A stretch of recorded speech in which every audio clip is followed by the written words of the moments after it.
Welcome to the Ordinary Marathoner podcast.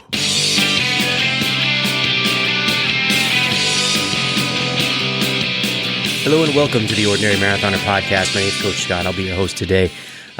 Busy day today, Friday, November 1, which can only mean one thing, Halloween Hangover.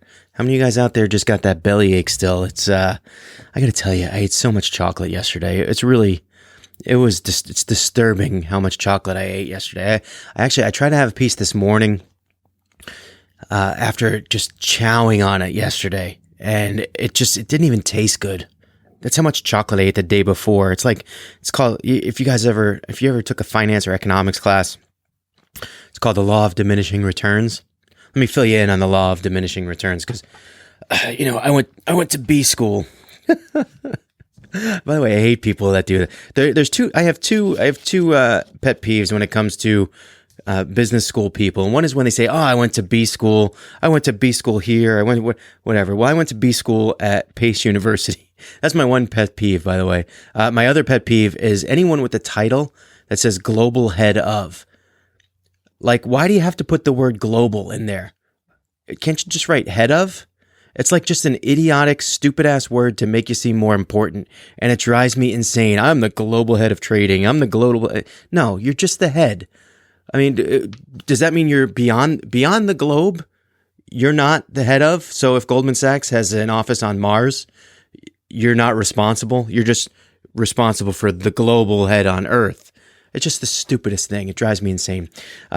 Anyway, when I went to B school, I talked about something called the law of diminishing returns, and they always use this example, which was ice cream. Oh, if you eat ice cream, you love it, and the joy you get is it's incredible. And then you eat a little more, you still love it. You're like, gotta have some more. I want more. I want more. I want more. And then all of a sudden, you hit this point where you still might want it, but a little bit less. And you still might want a little bit less. Then maybe you're getting a bellyache, but you're still eating it. But then, then you're kind of getting really sick. And now, no, the more you eat, the less you want it. It's called the law of diminishing returns. And I think that's kind of what happened to me after eating all the chocolate yesterday. I think I completely took the joy out of Almond Joy. I think I ate all of them. But, Sam was out last night. We got a whole bunch of candy for the house because we were always worried that we're going to get trick-or-treaters, even though we never get trick-or-treaters. We wind up eating the candy the next few days. I used to bring it to work, but now I don't have anywhere to bring it.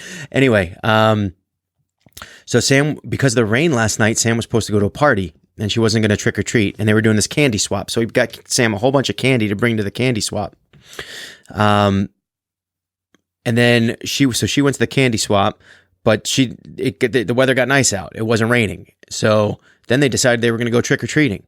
So we wound up coming home with the trick-or-treating candy, the candy from the candy swap, and the candy that we have left over home that we didn't give out to any because no one knocked on our doors. So we're sitting here with like buckets of candy. We actually sent some home with to Sam's mom this morning because we just didn't want it. Sam, take this with you, please. Take this pillowcase full of candy with you. And she did, but we still have tons of it. The plan is that we're going to New York this weekend. We're going to see my friend Vinny. We're staying with him in Jersey City. He was on the podcast a few months ago. Vinny has a sort of a penchant for sugar. In fact, a couple years ago, well, it was probably like 15 years ago, we were out on the town, having a good evening.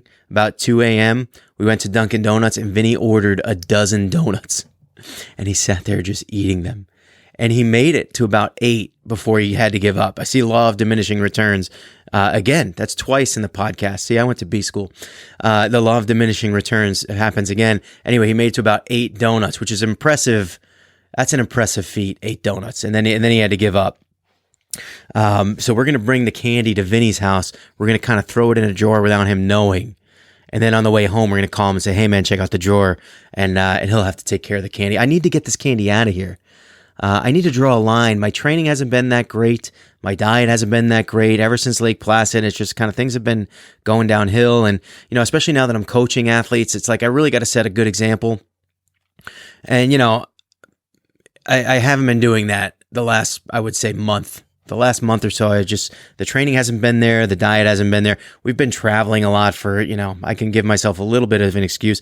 And, not having a race on the immediate calendar, once I kind of, wasn't doing Marine Corps, not having a race in the immediate calendar really kind of did damage because I didn't have anything to focus on. And, I'm not that bad right now, but I know that if I just keep going much further, things are going to get worse, and it's going to be very frustrating to have to dig out of that hole before it gets too deep. So the hope is here. We're going to go to New York City Marathon this weekend. We're going to spectate. We're going to watch. We're going to get, going to be inspired and come home and be motivated. We've been so out of our routine because of the travel. And packing and unpacking and finding time to work out and finding, other time to go for walks and stuff, especially the weather changing over. We just really need to kind of reset our routine. And I think that after this weekend is a good time to do that. And you guys, hey, if you're out there and you're experiencing some of the same stuff, now is a good time. Now is a good time, especially as you head into winter. What happens is the weather gets bad, and it gets dark out early, and it's hard. The routine changes. The routine just changes. So all of this routine that you've built up over the summer, especially if you're doing a big race in the fall, you do that big race and it's over. And then, what's the deal? Like, you got to get back into a good frame of mind and get those good work habits back. So that's what we're going to be doing starting next week after New York City Marathon. I want to thank everyone in our Facebook discussion group right now. And a lot of this, I think we were riding some momentum into Marine Corps Marathon week. And then we gained some more after that when everyone was meeting up and everyone's just really excited. I think this thing with the Atlantic City Half Marathon, the Rock and Roll Half next year, is really happening. So if you want to join us, join Team Ordinary. Go to teamordinary.com. The registrations are still coming in. I'm still seeing names that people I don't know, and I love that. I absolutely love that. I love going on there and being like, who's this guy? I don't even know. He signed up. That's awesome. So we send out the packet. Then you can set up your athlete profile. Hey, check out Dan DeMoore's athlete profile. He did a great job. And I've said in previous podcasts, and one of the things I want to do is read some of the profiles.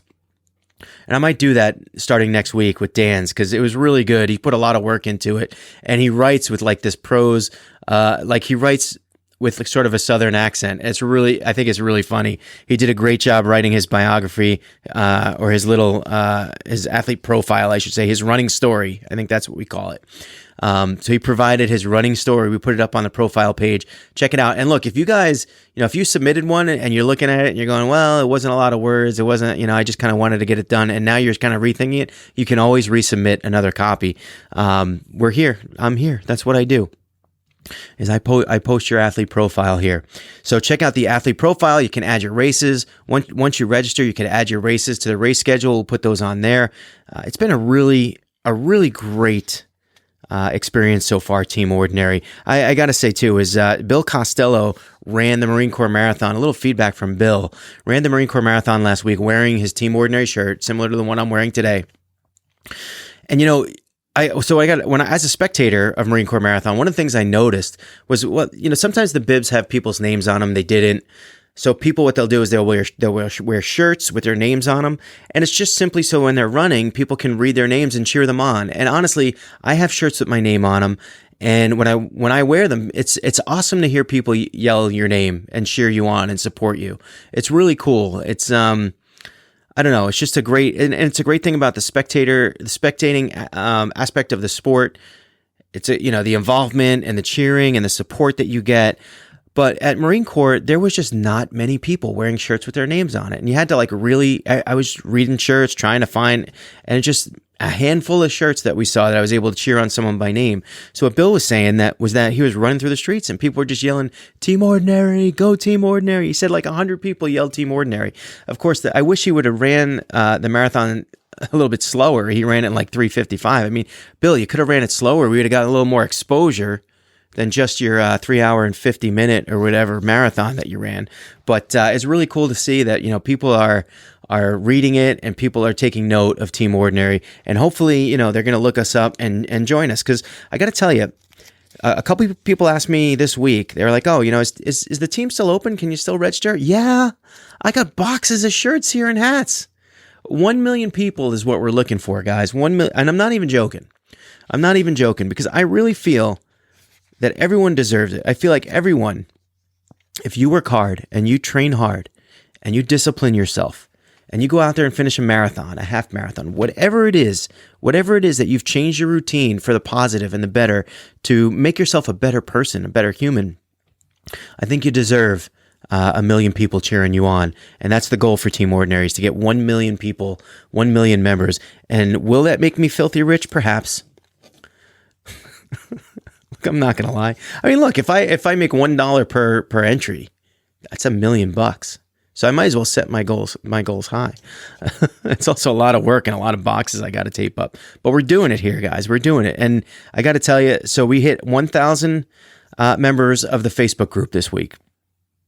Did I mention that? I don't know. I've recorded this podcast 3 times already, and so I might have mentioned it. But I do want to thank all you guys for getting the word out and inviting people to the group.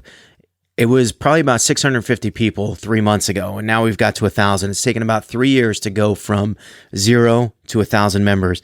And part of that is just I don't think, we're normal people. We're everyday people. And we don't like throwing things in people's faces. But, I think that's one of the reasons the group has become so I think it's such a high quality of person that is in the Ordinary Marathoners discussion group. I really do. Very rare is there any infighting or arguments, or any kind of argumentative stuff. It's really just a great supportive group of runners, and I think that's because we haven't been aggressive with the advertising. We haven't shoved it in people's faces. We said, hey, grow the group, let the group grow as it does, and I think that way we've gotten sort of the best of the best, and at least that's what I'm going with, for real. But yeah, head on over to facebook.com, look for Ordinary Marathoners. That's the discussion group. You will see an Ordinary Marathoner group. That's kind of like our business page, our podcast page that I don't ever use anymore, and I really should. But check it out. Join it. It's a closed group, so you got to add yourself to it, and we approve you right away, and you can get involved in the conversation right away. Let's talk about the races this week. We got a lot of stuff going on. Just not as much as last week, but still a good amount. Shannon Pierangeli, another Canadian, throwing me a race that I can barely pronounce. But here we go. She's running the Widgie 5K. How do you like that? It's in Glooscap First Nations, Nova Scotia. Glooscap. Say that with me, guys. Say that. It's Glooscap. Glooscap. Say it. It's actually really fun to say. Glooscap.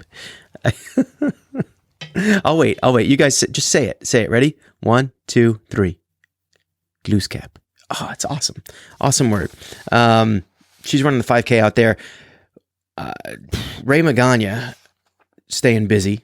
After running the Marine Corps Marathon last week, he's out in Disney running a 10K at the Disney Wine and Dine event. He's running the 10K on Saturday and the half marathon on Sunday. That's a busy weekend after a marathon, buddy.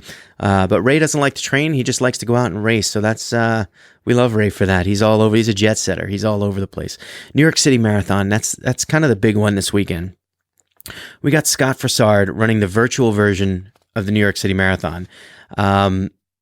Next time I have Scott on, we're going to have to discuss this. I'm wondering, does that give you access to the full marathon next year? Do you have to actually run a full marathon? Do you have to do it on your Garmin? Can you do it on a treadmill? What are the rules there? How do you do it? It's kind of interesting that they're doing a virtual version. Maybe they've seen how successful the Ordinary Marathon has been, and they're just copycatting us. I don't know. We're going down to New York though tomorrow. We're going to be cheering on Joe Bartlett, one of the athletes that I coach. If Joe does well on Sunday, it's obviously because of the coaching. If he does poorly, well, then he just didn't train hard enough. But that's the way we take credit here. No. Joe's actually, he has worked so hard the last 3 months. This dude, I've watched this guy work so hard. And I mean, it's a virtual coaching relationship. So he's, I don't get a chance to kind of get out there and watch him and see how he's doing. I just see the results from the workouts that he posts every day. Green, his workouts are green, meaning he gets them done. In 3 months, he missed one workout. I think it was pouring rain that day too. He's done awesome. He's ready for this race. I hope, number one, I hope you see, it's the New York City Marathon. I hope he just enjoys it. I hope he soaks it in and it becomes something that is memorable to him. It's something special in New York. And I, it's going to be for sure. It's going to be for sure. Georgios Zavolis, I know, Georgios is dealing with an injury, so I don't even know if he's really running it on Sunday. He didn't tell me anything. He didn't update his page. So I'm going to go. I'm hoping that he's running it. I hope to see him out there. He's a fast guy. I gotta keep my eyes peeled. He's a blur. Even with the injury. And Mary Kelly. Mary, I haven't met you yet. But maybe we'll see you on the course this weekend. So Stephanie and I are driving down tomorrow. We're going to meet up with Joe. If he hasn't been to the expo, we're going to take him to the expo, make sure he gets his number, gets everything set, go to dinner, all that good stuff, make sure he's in bed early, and we're going to go out late. But make sure Joe's in bed early so he's nice and ready. And then, we're going to try to pick a few spots to spectate. We're going to be wearing our Team Ordinary shirts, of course. And, you guys, if you're out there, if you're running or if you're cheering, we're going to try to find a spot, I think, in Williamsburg and Brooklyn. I don't know, when Joe's going to be coming through there. But once he goes through, then we're going to go to the Upper East Side. We're going to be on First Avenue. Honestly, I don't have a spot for you guys yet. We're thinking I'd love to be able to stay at 90th and First. There's a corner there that I know, and might be a bar too. But there's a place there that I know. I don't know how dense the crowd will be, because we don't want to be too crowded. We want to make sure that when our runners come through, be it Georgios or Mary or Joe or anyone else that we know, I'm sure Jeremy Farrington's running it. He runs it every year. His sister's probably running it too. I'm having a total Brooke. Sorry, Brooke. You guys are out there running too. So if you're coming up First Avenue, anywhere probably between, if 90th is too crowded, we're probably going to go up to 110th. That's kind of like the spot that I always meet Stephanie. I don't know why. I think the American Cancer Society used to have a cheering station there, but they have since moved it. But we're going to stay, I think, at somewhere between 90th and 110 is where we'll be on Sunday. So we'll probably check in on Facebook or on Twitter or something like that. So if you're around, you want to meet us, or if you're running the race and you just kind of want that little extra support, take a look, just keep your eyes out for us anywhere between 90th and 110. Of course, I got to meet Joe at the finish line. I don't want to tell you how fast he is, because I have a prediction. I'm going to write it down right here. I have a prediction for how Joe is going to finish as his coach. And I'm going to write it down right here. And I just don't want him to know it. That's my time for him. He actually could destroy that time. I'd be embarrassed if he destroyed it. So the thing is, so if you're a back of the packer, we have to stay with my athlete. So when he goes through, he's, I don't know. I don't want to tell you the time. Let's just say anywhere between 4 and 5 hours is kind of where I see Joe finishing. So when he goes through, we're going to have to go closer to the finish. So, and then we're going to celebrate. And I do have to drive home, unfortunately, on Sunday. But we're really looking forward to it. I love hanging out at these races. I love supporting people who work hard and who go out there and finish something like this. It's a lifelong memory. It's a great accomplishment. And we love going out there and supporting you guys. So we're really looking forward to get out in there cheering this weekend. New York City, I think, is especially special for Stephanie and I. In 2013, or was it early 2014, I decided to run New York City. I had tried to get into it at one point in like 2001. I didn't make the lottery, and then I just kind of got dejected and I stopped training, and I wasn't ready. And then I never really got another chance. It was the only race that I ever really wanted to run until 2014 when I got the opportunity. I had to raise money for charity for American Cancer Society, and I joined the team and talked to Ramon Bermo, who's been on the podcast a number of times. And, they told me, all right, we're going to give you a coach, someone to help train you and make sure that you're in shape so that you can finish a full marathon. And we're also going to give you a fundraising mentor because you had to raise like $3,500. It's no small nut there. It's significant amount of money you have to raise. But, I was coming off of 280 pounds and people were watching me train and they were like, wow, look at this guy. He's 280 pounds. He's going to run a marathon in a year. And I did, but I raised the money pretty easily. They gave me a fundraising mentor in case I was having trouble raising the money. And that fundraising mentor, turns out, was Stephanie. Now, Stephanie won't admit this, but I'm pretty sure that she became a fundraising mentor to meet dudes. Guys, let me tell you something. If you ever, this is gold. That's the way to do it. Don't go to clubs. Become a fundraising mentor. Think about it. The person you're going to meet is motivated. They're charitable. They're in shape. Maybe not anymore. So, that's just a great spot. And I she won't admit to that, but I'm pretty sure she became a fundraising mentor to meet dudes. I just was lucky enough to be the one. And anyway, so she was there. She was there when I finished my first marathon, which when I finished that day, it is still, to me, crossing that finish line, the greatest feeling I've ever had. And everyone always has to caveat that with the exception of the birth of my kids, because that's the right thing to say. Let's just say it rivals finishing the New York City Marathon, my first marathon. You know what it is? I understand why people say that. It's a totally different thing. It's not even apples to apples. It's a totally different thing. All right. It just is. It's a totally different kind of joy. So let's just say finishing the New York City Marathon, it just was an awesome feeling. And it's just, I will never, ever forget running those last few 100 yards through like a little canyon of flags,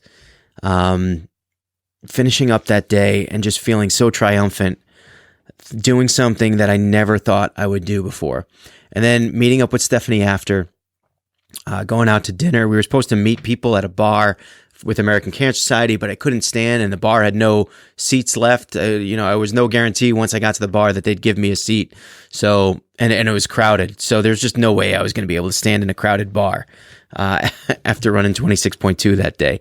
So I ended up going to have dinner. And the rest is history, guys. The rest is history. A year later, Steph ran Marine Corps Marathon with me. And then a year after that, maybe it was 2 years after that, it was 2017. It was 2017. She ran it with me again. We ran it with her friend Jessica. And let's just say we finished. It was a long day. We finished. But yeah, that marathon has a special place in both of our hearts. And I, the years that I haven't made it down to be a spectator, I've regretted not going down, put it that way. So I'm really looking forward to getting down there, cheering you guys on. I hope to see some of you guys. I know, there's Sam Fund has some runners over there doing it. So maybe we'll see some Sam Fund runners. Maybe we'll meet Samantha Watson, Glenn Eisenstein. We might be meeting down there. It's just a really cool time, and we really hope to get the most of it and enjoy our weekend down there, and then come home and start all over again. Right? Reset the wires over here, reset the routines. Steph and I we talked about it the other day, and I'm like, I've been going to bed too late, waking up too late, not getting my workouts done, eating like a cow. That's what Ellie was for Halloween, by the way. She was a cow. Utterly ridiculous. I think I made that joke the other day. Anyway, got it. So we had this conversation yesterday or 2 days ago. We said, you know what, we got to talk about our daily routine because we're not in sync. We're missing too many workouts. We're not focused. And we got big plans. We got big plans for this group. We got big plans for the future, for our future races. And that's it. We're really looking forward to it. So we're heading to New York tomorrow. I can't wait. It's just such a magical day in New York. The weather's supposed to be great. Nothing in the forecast either way. There's a couple clear days on either side. So it's like one of those, I almost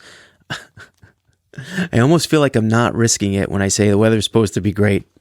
I know I shouldn't say it, but, listen, if you're running it, always bring throwaway clothes no matter what. It's going to be cold in the morning, always is. I was thinking about doing a video and putting out some tips for running the actual course, but I just don't have the time, guys. And that's about it for today. We're going to, I don't know. We're going to call it a day, I guess. And remember, every day is an ordinary day unless you make it extraordinary. So get after it, guys.